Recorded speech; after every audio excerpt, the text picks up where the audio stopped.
Hello बच्चों, good morning. How are you children. बच्चों, हमने जो कल कविता पढ़ी थी वर्षा ऋतु और उसके शब्दार्थ किए थे, आगे शब्द किए थे, आज हम करेंगे उसका अभ्यास कार्य। तो उसका अभ्यास कार्य करने के लिए आप भी अपनी बुक ओपन करें और बुक में पेज नंबर 73 ओपन करके रखें और मैम के साथ साथ जो मैम बोलती जाती हैं वो आप पेंसिल लेके और बुक में फिल करते हुए चलें। तो अब आप करेंगे सबसे पहले पेज नंबर 73 आपने ओपन कर लिया बच्चों, पेंसिल रख ली। अब आप देखिए सही उत्तर पर राइट का चिन्ह लगाइए। रिमझिम सी बूंदें कहाँ आई, रिमझिम सी बूंदें कहाँ आई, जग के आंगन में, नदी के जल में या वर्षों के ऊपर। तो आपका सही आंसर है रिमझिम सी बूंदें कहाँ आई, जग के आंगन में। जग यानी क्या होता है, संसार। जग यानी क्या होता है, संसार। तो संसार के आंगन में। सेकंड वाला देखिए, नभ में कैसी घटाएं गिर रही थी, काली, घनघोर या चमकीली। तो नभ में कैसी घटाएं गिर रही थी, घनघोर। कैसी गिर रही थी, घनघोर घटाएं गिर रही थी। आप देखिए कविता की पंक्तियाँ पूरी करो। कविता की पंक्तियाँ पूरी करनी है हमें। रिमझिम, तो रिमझिम को क्या करेंगे, रिमझिम रिमझिम सी बूंदें जग के आंगन में आई, अपने लघु उज्ज्वल तन में कितनी सुंदरता लाई। रिमझिम, रिमझिम में क्या आएगा, रिमझिम, फिर सी के पहले डैश है, बूंदें, जग के आंगन में आई, अपने लिखा हुआ है, लघु, फिर डैश, उज्ज्वल, आधा ज पूरा ज, उज्ज्वल तन में कितनी सुंदरता लाई। अब आप पेज टर्न करेंगे इसी पोएम को पूरा करते हुए। अब देखिए वन में आपके लिखा हुआ है, तो हमें क्या लिखना है, मयूर अब नाचे।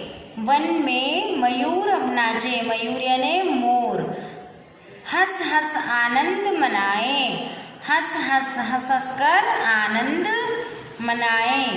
उनकी छवि देख रही है, उनकी छवि, उनको यानी छवि यानी उनका मुख या दर्पण या उनकी तस्वीर, उनकी छवि देख रही है नभ की घनघोर घटाएं। और जो नभ यानी आकाश है वो उनकी घनघोर घटाएं हैं जो कि छा रही है, वो उनकी छवि देख रही है। यानी कि मयूर को जो नाच रहे हैं, वो आनंद हो रहे हैं, खुशियाँ मना रहे हैं, उनको वह देख रही है। अब आइए विशेषण छांट कर लिखिए। विशेषण छांट कर लिखिए। विशेषण जानते ना आप क्या होता है, विशेषता बताने वाले शब्दों को विशेषण कहते हैं। अब देखिए विशेषता बताने वाले से मतलब क्या होता है, देखो सूखी सरिताओं ने, अब इसमें जो सूखी है वो क्या है, विशेषता बता रहे हैं, किसकी, सरिताओं की। सरिता क्या है, हमारे नदी है, तो नदियों की विशेषता बताइए कि ये सूखी सरिताएं यानी कि सूखी नदियाँ हैं। अब एक लघु उज्ज्वल तन में, अब लघु उज्ज्वल तन में, तो आपके इसमें दो शब्द हैं विशेषता बताने वाले। लघु यानी छोटा, उज्ज्वल यानी उज्ज्वल या प्रसन्नता या उजाला या आप सफ़ेद, इस तरीके से ये शब्द कहीं ना कहीं अलग अलग काम में आता है। नीचे देखिए मादक, मादक संगीत सुनाया, मादक यानी मनमोहक।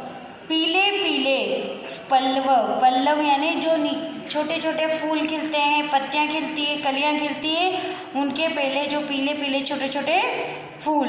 तो आप अंडरलाइन करेंगे सुखी, लघु, उज्ज्वल, मादक, पीले पीले।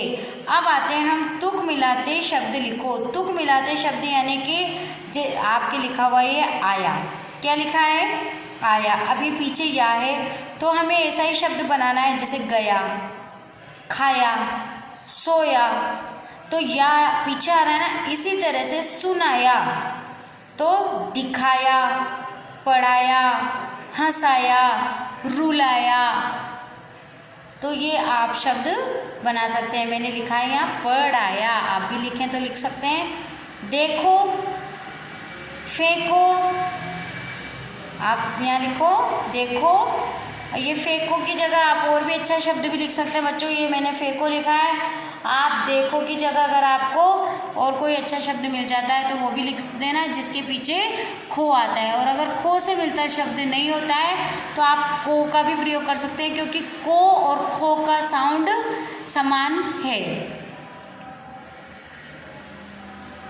घर पर, घर पर, नाचे, बाँचे, साँचे, आए, गए, इस तरीके से आपके हो गए ये तुक मिलाने वाले शब्द। अब आप देखिए प्रश्न नंबर 3। प्रश्न नंबर 3 देखना है आपको, पढ़ना है। समान अर्थ वाले शब्द कोष्टक में लिखा है हमारे पर्यायवाची, इन्हें आपको याद करना है। मेघ, संसार और सरिता। अब मेघ का पर्यायवाची क्या है? घन, बादल। सरिता क्या क्या है? नदी, तटनी। संसार का क्या है? विश्व और दुनिया। अगर मैंने आपको दुनिया दे दिया लिखा हुआ तो आप दुनिया का लिख सकते हैं जग, संसार, विश्व। और अगर मैंने आपको दे दिया बादल तो बादल का आप लिख सकते हैं मेघ, घन। और सरिता का लिख सकते हैं नदी, तटनी। तो इस तरीके से ये हो गए पर्यायवाची शब्द। अब आपको पता है पर्यायवाची शब्द किसे कहते हैं? समान अर्थ वाले शब्दों को पर्यायवाची शब्द कहते हैं, जिसका एक अर्थ से 2-3 शब्द मिलते जुलते रहते हैं। जैसे अभी आप मेघ को मेघ, बादल भी बोल सकते हैं, मेघ भी बोल सकते हैं। तो इस तरह से समान शब्द वालों को हम पर्यायवाची शब्द कहते हैं। अब देखिए बच्चों, जीवन को हंसी खुशी के साथ जीना चाहिए, तो आप लिखेंगे हाँ। क्या आपको ऐसा जीवन जीते हैं? तो हम लिखेंगे हाँ, हम ऐसा जीवन जीते हैं। अब आपके आती है क्रियात्मक गतिविधि यानी क्रिएटिव एक्टिविटी। ये आपका आज का होमवर्क है, यानी कि आज आपका गृह कार्य। वर्षा ऋतु पर 5 वाक्य लिखा। बच्चों वर्षा ऋतु पे आपको जैसे इसमें लिखा हुआ है ऊपर हेडिंग डालेंगे। किसमें? आपकी कॉपी में। कौन सी कॉपी में? या तो रफ कॉपी ले लीजिए, या आपने हिंदी की 2 कॉपी बना रखी है तो उसमें ग्रामर डाल के कॉपी में कर लेना। वर्षा ऋतु पर नंबर 1 लिखेंगे, वर्षा ऋतु आने पर सभी प्रसन्न होते हैं। वर्षा ऋतु आने पर मोर नाचने लगते हैं। वर्षा ऋतु आने पर घनघोर घटाएं छाती है। वर्षा ऋतु आने पर खेत हरे भरे हो जाते हैं। वर्षा ऋतु आने पर सब जगह मनमोहक दृश्य हो जाते हैं। इस तरीके से आप और भी अच्छे सुंदर वाक्य बनाकर लिख सकते हैं। तो ये हो गए वर्षा ऋतु के। अब आप एक बार 74 हो गया आपका, 73 पेज नंबर हो गया। बाकी के जो कल क्वेश्चन आंसर बताऊंगी मैं आपको, मौखिक क्वेश्चन आंसर बताऊंगी और कुछ एक्सरसाइज जो बची है वो भी आपको समझा दूंगी। आप जितना बताया है उतना फील करना बच्चों। कविता जो दे रखी है वो भी बुक में फील कर लेना। Thank you.